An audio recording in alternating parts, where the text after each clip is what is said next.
भगवान के अनुसार सही कार्य है क्या?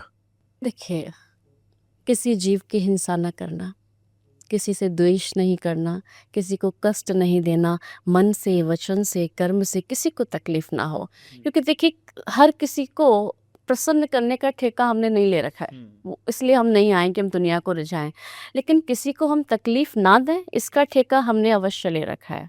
और प्रत्येक व्यक्ति को लेना भी चाहिए कि मेरी वजह से किसी को कष्ट ना हो। और बेसिक सी चीज़ें हैं कि जब आपकी वजह से सब प्रसन्न हैं, आपकी वजह से कोई तकलीफ में नहीं है, आप प्रभु की नज़रों में काबिल हैं। कुछ विशेष नहीं करना है महान बनने के लिए। हम प्रयास करें कि चींटी को भी मेरी वजह से तकलीफ ना हो, एक जीव को मेरी वजह से तकलीफ ना हो, और जो दूसरे के दुख से द्रवित हो जाए, ऐसा हृदय हम अपना बनाएं कि दूसरे के दुख से हम द्रवित हो जाएं। ऐसा हृदय हम अपना बनाएं कि दूसरे के सुख से हम सुखी हो जाएं। तब जाकर हम असल मायने में अच्छे इंसान बन पाएंगे। यहाँ पर अपोजिट है, दूसरा कैसे सुखी है भाई, पहले साइकिल पर चलता था, आज ये बड़ी बड़ी गाड़ियों में कैसे घूम रहा है भाई।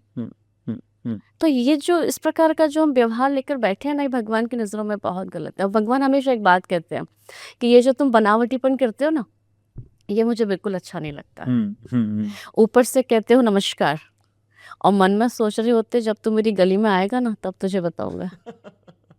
आजकल सब यही कपट का व्यवहार कर रहे हैं ना, और ये भगवान को बिल्कुल नहीं अच्छा लगता। भगवान ने मानस में कहा है कि निर्मल मन जन सो मोहे पावा, मोह कपट छल छिद्र न भावा। अगर आप भगवान की नज़र में अच्छे इंसान बनना चाहते हैं तो छल कपट को छोड़ दीजिए और आप जैसे हैं वैसे बन जाइए। भगवान कहते हैं तुम काले हो तो काले ही मुझको बहुत प्रिय हो, तुम गोरे हो तो गोरे ही मुझको बहुत प्रिय हो, और अगर तुम दुष्ट भी हो तो तुम दुष्ट भी मुझको बहुत प्रिय हो। लेकिन ये संत बनने का ढोंग मत करो। भगवान को ढोंग से बहुत दिक्कत है, भगवान को बनावटीपन से बहुत दिक्कत है। तो जितना हो सके सरल बनिए। अगर मैया सबरी सरल नहीं होती ना, तो भगवान श्री राम उनके यहाँ जाकर कभी झूठे बेर नहीं खाते। अगर आप चाहते हैं ना जीवन में प्रभु हमारे जीवन में आए, प्रभु हमारे ऊपर कृपा करें, सरल बन जाइए, भोले बन जाइए, बच्चे की तरह मन को बना लीजिए। इस कपट से आप दुनिया को तो इम्प्रेस कर सकते हैं, इस कपटपूर्ण चेहरे से, इस कपटपूर्ण व्यवहार से आप मुझे रिझा सकते हैं, संसार को रिझा सकते हैं, पर श्री बांके बिहारी को नहीं रिझा सकते।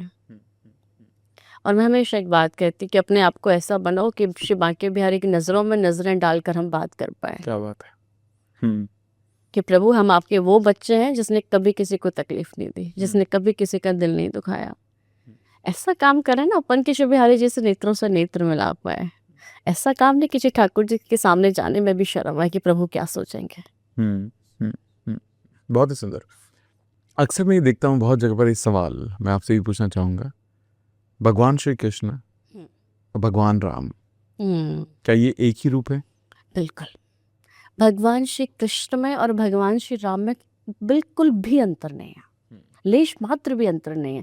राम कृष्ण दो एक हैं, अंतर नहीं निमेश, इनके नयन गंभीर हैं और उनके चपल विशेष।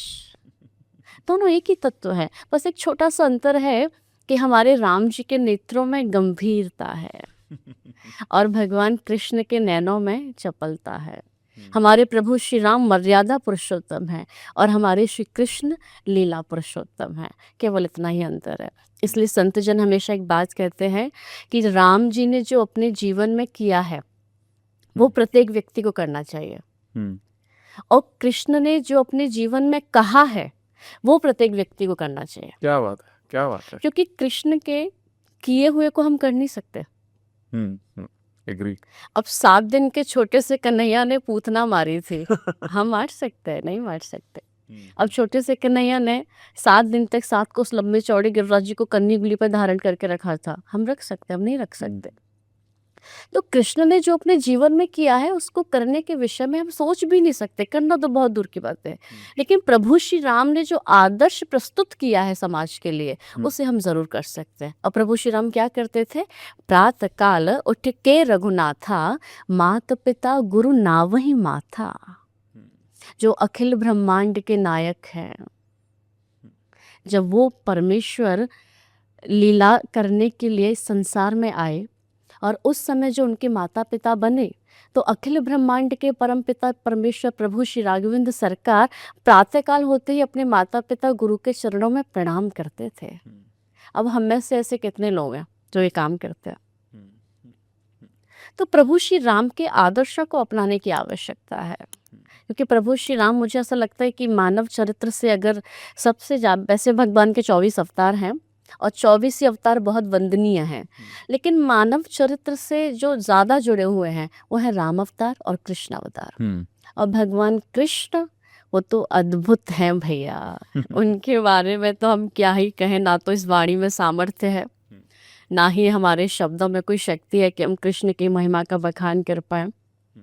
लेकिन मैं सिर्फ इतना ही कहूँगी, ये जो कृष्ण है ना, ये काला नहीं है, ये जग का उजाला है। क्या बात है, क्या बात है, वाह वाह। और मैं हमेशा एक बात कहती हूँ कि जिसने भगवान श्री कृष्ण के नेत्रों की शरारत नहीं देखी, जिसने भगवान श्री कृष्ण के नेत्रों की शरारत नहीं देखी, वो लाख कहे पर उसने मोहब्बत नहीं देखी, क्या बात, उसने सच्चा प्रेम नहीं देखा।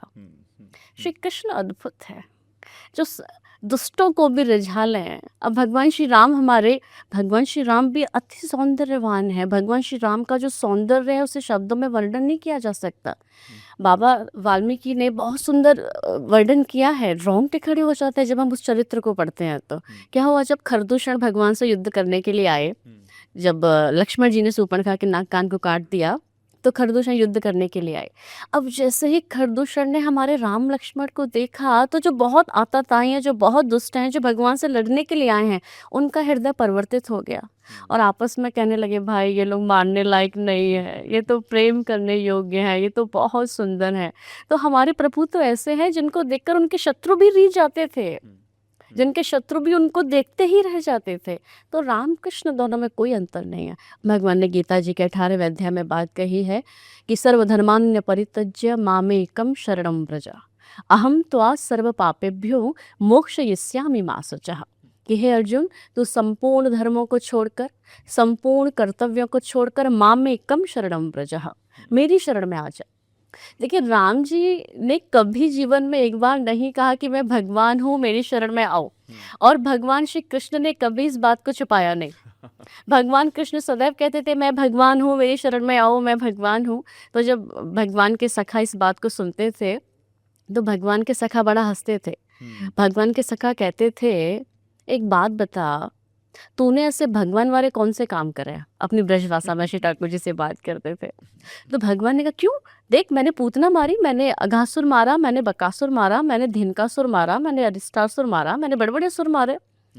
तो भगवान के सखा कहते थे, मारी तने पूतना, मरी मराई पूतना में 50 लठियां तो मैंने मारी थी, तूने अकेले ने मारी थी पूतना। हाँ, और तो पे महोदय आवे नहीं, तो हमारे बीच में भगवान बनता है। तो भगवान हमारे बेचारे पूरी बाल लीला में कहते कहते थक गए कि ब्रजवासियों, मैं भगवान हूँ, मेरी शरण में आओ। लेकिन किसी ने भगवान को भगवान नहीं माना, क्योंकि वो उनका एक अलग भाव था।